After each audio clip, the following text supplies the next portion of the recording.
I would like to begin by acknowledging the traditional custodians of Australia and their connections to land, sea, sky, and community. I pay my respects to elders past, present, and emerging, and I extend that respect to all Aboriginal and Torres Strait Islander peoples listening today. Hello and welcome to the April and Fritz podcast. My name is Bree and I am the owner and head designer at April and Fritz, a boutique floristry studio based here in Melbourne. We cater to all kinds of different events, anywhere from weddings to funerals to pretty much every kind of occasion in between. Now, if you're watching on the video, you may have noticed that I have had a bit of a haircut. And I'm going to be honest with you, I like it, but I'm just trying to figure out how to actually do my hair now. So I feel like I'm looking as if I've got a little bit of a bowl cut at the moment. I think I probably need to spend just a little bit of time actually figuring out how to do my hair now. But anyway, I digress. Today, I'm going to be talking about a really beautiful topic because it's a term or a phrase that you've probably heard about a million times before. And that word is intention. And in the context of today's conversation, we're going to be talking about creating events and designing floral arrangements with intention. Now, the word intention is definitely a bit of a buzzword. And I think the reason why is because it really encompasses an approach that is about slowing down, taking your time, and being conscious of each detail and how it kind of contributes to the bigger picture overall.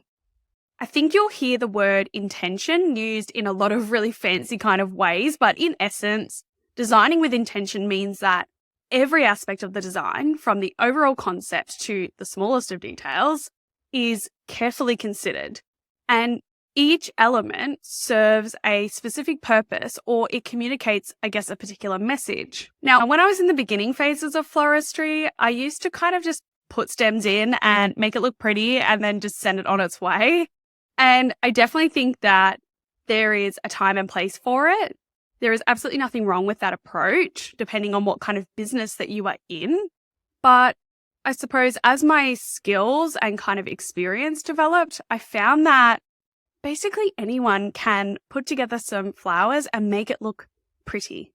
And so what we're talking about here instead is about taking a step back from the flowers and going deeper. Now, of course, as a client, you want a florist who can make something look good. That just goes without saying. So for this conversation, I'm just going to assume that you understand that the florals are going to look great. But designing with intention is about going that layer deeper. And so that's what we're going to be talking about today. Now, I firmly believe that every person who comes into my world has a story to tell, whether it be one of love, loss, joy, whatever. You, my clients, will forever be, my main source of inspiration. Your stories, your dreams, your celebrations, and all of the things in between are what lights me up. And so I really see it as my responsibility, I suppose, to go beyond simply making something look pretty, but to ensure that we're creating a design that really represents you and your essence. And that can only really happen when you're designing with intention. And now you might be thinking, okay, got it. Like, that's your job though. So what exactly does this have to do with me? I believe that this is a team effort. And I also believe that there are certain responsibilities, I suppose, that the client has to make sure that this is possible. And this same approach, in my opinion, should be used throughout your entire event to truly create something that on a macro level and a micro level really captures your heart and speaks to your soul. You should be at your event looking around being like, yes, this is me. I feel great. Everything looks great. It just makes sense for me as an individual or as a couple, depending on, if it's a wedding or whatnot. So today we're going to be talking about designing with intention, what it means, why I love this approach and how I kind of go about it and give you a few examples. To prepare for this episode, I actually did a bit of Googling just to, I guess, find out what was kind of out there about this topic. And I personally love like frameworks and guidelines and that kind of thing. And so I wanted to have a bit of a look and see what others had to say on this topic before adding my 2 cents, to be totally honest. And it was interesting because there were lots of different concepts out there and they were from across a lot of different design industries. So, for example, like interior designers, user experience designers, and so on. Now, I know there's probably, I don't know, some kind of user experience schooling that you can do and that you'll probably learn all these principles and stuff like that. But I never did any of that. So this is just what I've kind of learned along the way and I've had to figure out for myself. And so to frame the conversation, I'm going to be touching on 5 designing with intention principles that I generally follow to create designs and events that my clients are obsessed with. So let's get stuck in. So what does designing with intention actually mean? In this day and age, I think that it's all about going fast and getting things done and making sure it's cheap because, time is money and all this kind of stuff. But I wholeheartedly do not agree with that approach. I think, to be honest with you, that's ultimately what led me to start my own business because I had been exposed to the floral industry on a couple of different levels, retail, freelancing, all of this kind of stuff, and knew that working for someone else meant that it wasn't going to be the priority for me specifically to be talking to clients. And I knew that the priority for me in those roles was going to be churning out flowers or creating flower arrangements and moving on to the next thing. In the floral industry, there are kind of 2 extremes. So if one end is the fast food of florals, then the other end would be like, your Nobu of florals. And the difference really here is that the fast food florals of the world really represent those mass-produced generic floral arrangements that are churned out quickly and without giving much attention to any kind of quality or individuality. These arrangements are really made typically with inexpensive, readily available flowers that may not be the freshest or, to be honest, the most unique.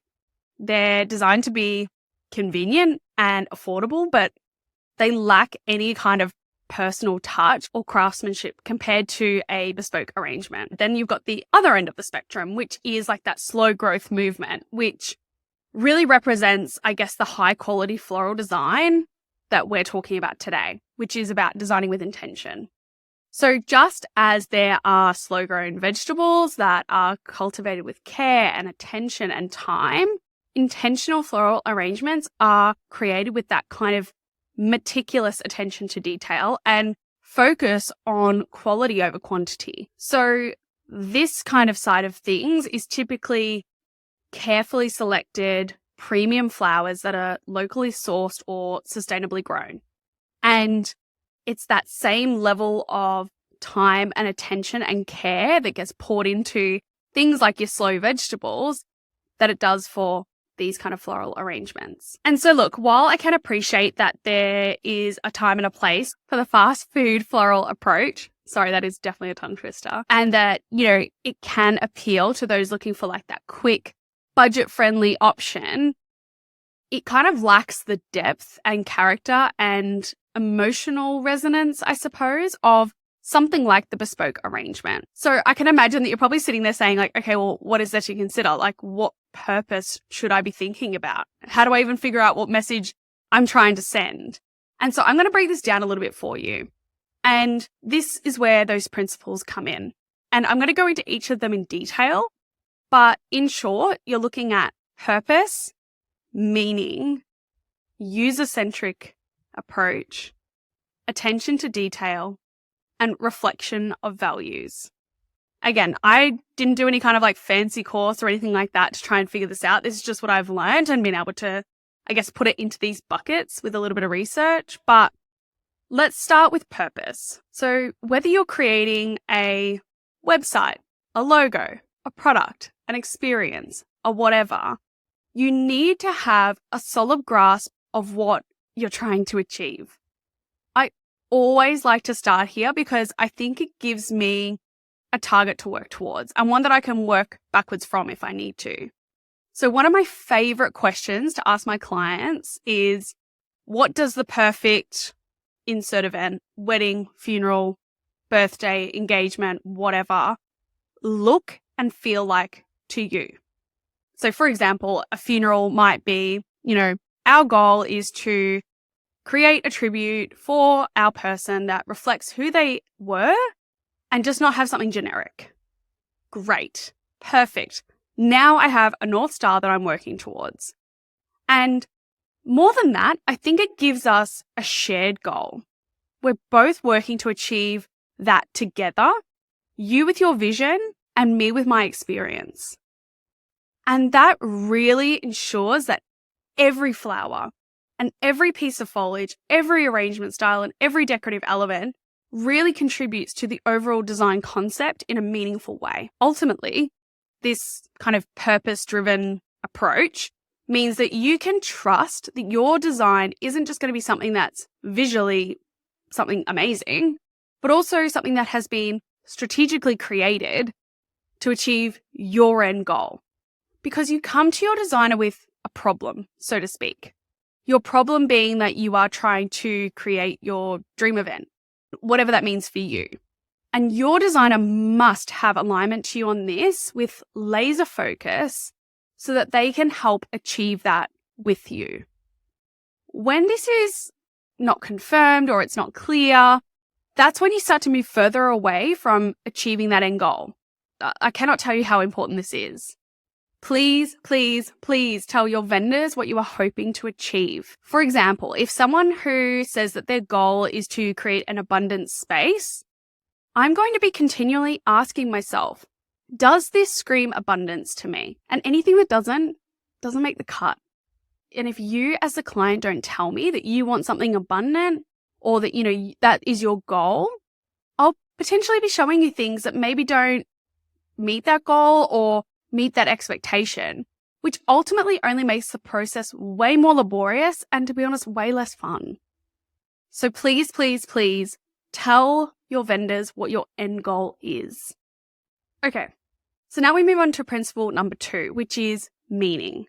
And this is probably one of my favorite principles, if I'm being totally honest. I think that this is where the heart of the design truly lies.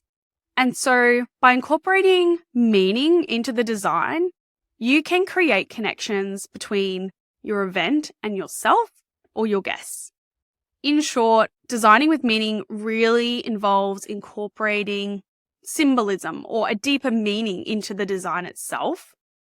I actually read this article on symbolism from a masterclass article, Writing 101, What is Symbolism? I'll link it in the show notes for you as well. And I just want to read it out because I think it captures the essence of what I'm trying to tell you so beautifully, which is that an object, concept, or word does not have to be limited to a single meaning. When you see red roses growing in a garden, what comes to mind? Perhaps you think literally about the rose, about its petals, its stem, and the thorns. But perhaps your mind goes elsewhere and starts thinking about topics like romance, courtship, and Valentine's Day. Why would you do this? A rose is simply a plant growing in the dirt. The reason is that over the course of many generations, a rose's symbolic meaning has evolved to include amorous concepts. So in short, symbolism really represents something that goes beyond its literal meaning. So this could be something like colors or shapes or symbols that carry significance or resonate with you. The rose example is a pretty basic one, but I think it gets the point across. What I would encourage you to do is to work with your designer to think outside the box when it comes to symbolism through flowers. We don't always have to stick to what's traditional. We can make traditional new and put a modern twist on it. So there's kind of the symbolism side, as I touched on, but then there's also that deeper meaning from like a personal perspective. And that's where we make connections with things that are significant to you. I personally love doing this side of things with my clients because I just feel like I get so much more from them doing this. And intentional design allows you to express your emotions and your sentiments more profoundly for your event. So I had a couple who came to me. They were planning their wedding and telling me about how they described their relationship as fiery and bold and quite vibrant. And so we started playing around with some ideas and landed on the fact that they should have a color palette to match exactly how they described their relationship. So we went with a really fiery red, a really bold orange, and a super vibrant yellow. And they loved it. They bloody loved it. Because when they looked around the room, they saw themselves. They saw their relationship. And there's nothing that hits home like that. I'm sorry, it just doesn't. Now, I'm not suggesting, obviously, that you have to go and do exactly that or that you should have a wildly bold color palette. But I am suggesting that by being open and almost oversharing with your designer, you'll find that you receive something back that is so much more connected to you. At its most basic level, this could be your favorite flower. It doesn't have to be your entire design. It could just be a nod to you and your connection with that thing. That will give you an emotional response that is unparalleled. And I truly believe that because I've seen it time and time again with my clients. So we have designing with intention, we've touched on purpose and meaning, and now we're moving into that user-centric approach. And if you've listened to any of the previous episodes, you would know that I have a business background and that I used to work for a global technology company. And one of their big principles was about focusing on the user and all else will follow. And when they were making a product or a service or anything like that, the question was always asked, how would the end user actually use this? How would they feel about using it? What would stop them from using it? What would get on their nerves about using it? I heard this principle so many times that I honestly think it's almost like second nature to me now. And while I don't like to think of my clients as end users, so to speak, the principle I think can still be applied. And this is really the practicality element of the design. For example, if you have a bouquet and it is so incredibly heavy that it can't be carried all day, then there is a flaw in the design. Because the ultimate goal is that the bouquet should be able to be carried all day, right? So intentional design takes into account the needs, the preferences, and kind of the experience of the quote unquote end user. And it's my job to create something that is intuitive and user-friendly and really tailored to the context in which you're going to be using it. Just to really drive this point home, I'm going to give you another example, but this could be for guests. We can't have a flower cloud so big on their table that there's no room for plates, glasses, knives, forks, right? And it sounds so simple to the point where it's almost ridiculous, if I'm being honest, but how the person on the receiving end actually receives and uses the design is incredibly important. And so that's where things like balance, space, proportion become really important. I am personally obsessed, literally obsessed with measurements for this very reason. So I recently did an arrangement for a corporate client, which was a large vase arrangement that was going to be sitting in the middle of their cafe table. And I went there, measured the table, the length, the width, the height, measured the height to the hanging lights above and how high the chairs were going to be tucked into it and all this kind of thing, because I knew that ultimately there would be people sitting around it having lunch and they didn't want to have flowers in their lunch while they ate. So it's all about focusing on the end user to get the best outcome for the space that you're in. Alrighty, now we're going to move on to attention to detail. And designing with intention requires a level of attention to detail that is meticulous. Every aspect of the design, no matter how small, should be carefully considered and really refined to ensure that it's cohesive with the broader design. Now, this is probably the part where most people commonly think of floristry. You're placing the stems down into the design to make it look pretty, making sure that, you can't see any of the mechanics and it's looking great. But it's about more than just placing stems, as I alluded to in the introduction. This attention to detail with the design starts from the moment you inquire and as you move through, right until after your event is over. As an example, in your consultations, it might look like the individual asking you questions, they're taking notes, they're repeating points back to you to ensure that they understand. And then Maybe as you move closer to your event, it might look like correctly interpreting your color palette or selecting high quality flowers. And it's this level of attention to detail that then filters down into every element of your event. Again, I'm going to use a pretty extreme example to get my point across, but if you have someone who is fumbling their way through a consultation and they can't remember what flowers you said you liked and they're not taking any notes, you have to really, I guess, question what this whole experience is going to be like. And I'm not sitting here saying that your designer has to be the most perfect person in the world and that they can't make a mistake or a fumble or whatever. Like, they're obviously human, but look at it with a bit of common sense, I suppose. You want to be receiving that same level of attention to detail throughout your entire experience. It will lead to a much more intentional design because every element contributes to the overall picture. Alrighty, let's move into design principle number 5, which is reflection of values. This is probably the most interesting principle to me because it's not something that is necessarily always done intentionally, which is why it's funny that we're designing with intention. But stick with me. You'll often hear me going on and on about finding vendors that you connect with.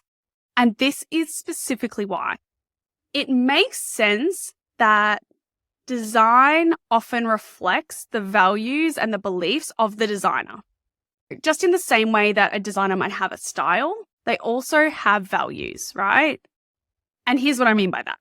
A designer who values sustainability might incorporate floral foam alternatives without you asking. And they might source locally grown, field grown flowers, again, without you asking. Because it's the norm that that's how they will operate. So therefore, I guess it's implied that they will work in alignment with those values. I think it's important for any person to be in alignment with their values, and designers are really no different. But here is where I think it gets interesting. These are the things that you maybe won't notice straight away, but they will also be the thing that attracts you to a certain designer. For example, you're on Instagram and you are looking at 2 different designers. One is, I don't give a shit about the earth, whatever, here's some floral foam, chuck it in the waterways. And then on the other hand, you've got somebody who is like, these are the sustainability measures that I've put in place. And look, I'm not perfect. You're more likely to get magnetized towards a certain type of person. So ultimately, these values will be reflected in the designer's creations, which of course is then a reflection of you. So you actually have the power here, because by choosing someone who is working in line with your values, it will flow naturally that your design will be made with that kind of intention that you're after. It's not a flawless system. There will always be exceptions to this rule, of course, but I think it's important that you find someone who is aligned to you in more ways than just pretty flowers, as it'll ultimately be someone who is creating something that represents you, or at least, that's the hope. So just to kind of recap, I have the 5 different principles here. So we have purpose, we have meaning, we have user-centric approach, we have attention to detail, and we have reflection of values. And I think these are great principles in isolation, but I also just want to give you an example as to how this can play out in reality. So I just wanted to share a little bit of a story to kind of tie this all together. So I had a client who had someone in their life pass away from cancer, and they wanted to create a floral tribute for them as part of their end of life celebration. And we sat down during that introductory chat, and she shared with me that she was creating a floral tribute for her stepson's mother, like I said, who had passed away of cancer.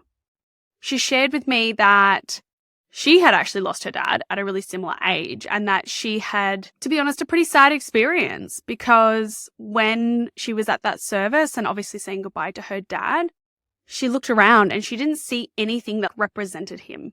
And so that was quite a wound for her, and understandably so. And so she didn't want her stepson to have that same experience. She wanted him to feel close to his mum in that moment. And so we had our goal, right? We had our shared purpose. She wanted to create something with me that was going to be something that he could remember his mum by, and something that was going to truly represent who she was. And so once we kind of got into things, she shared a few, beautiful things about this person. And I obviously took notes to capture every detail that she was sharing with me. Stories of her past, what this person loved, what, she was known for. And she had shared a story about how every day this person had gone out for walks, and every day without fail, they would take photos of the gardens around their local neighborhood and post them on Facebook to essentially tell everyone that the world was beautiful and there was so much life there, even when she was terminally ill. And so I knew, I just knew in that moment, I'm like, we have to use these photos as part of the design. And so she sent me a whole bunch of photos, and I sent back the ones that I was able to take inspiration from, based on, of course, local and seasonal availability. And from that shortlist, her stepson picked out his favorites so that when he walked in, he would see them and know that that was his mum. And right there, you have your attention to detail, but more importantly, you have the meaning piece. Even just honestly speaking through this story just kind of gets me, it just hits differently, And so we were going to be placing, these arrangements on a table where there was going to be a signing book and some seeds for people to take home so that they could plant them in her honor. So I knew that obviously it was going to be important that the flower was not going to be so intruding all over the table, because it was a high traffic area. It was meant to be a functional space. I knew that we had to split them up, make them long and not deep, and so on, so that the space was still serving its purpose with the flowers, elevating it rather than it just being a nuisance. So there you have that, I guess, user-centric approach. And then lastly, we have the reflection of values. And this client actually sought me out based on not only my design skills, but because I'm a sustainable floristry studio. So knowing how much the garden meant to this person, my client knew that she wanted to work with someone who was going to be respecting the earth. So I really hope that this example helped bring it to life for you a little bit. I love all facets of floristry, of course, but I have to say that I'm definitely in this design era. I love working with clients to create their dream design. And as I said earlier, I think that it just hits so differently when you are following these principles around designing with intention.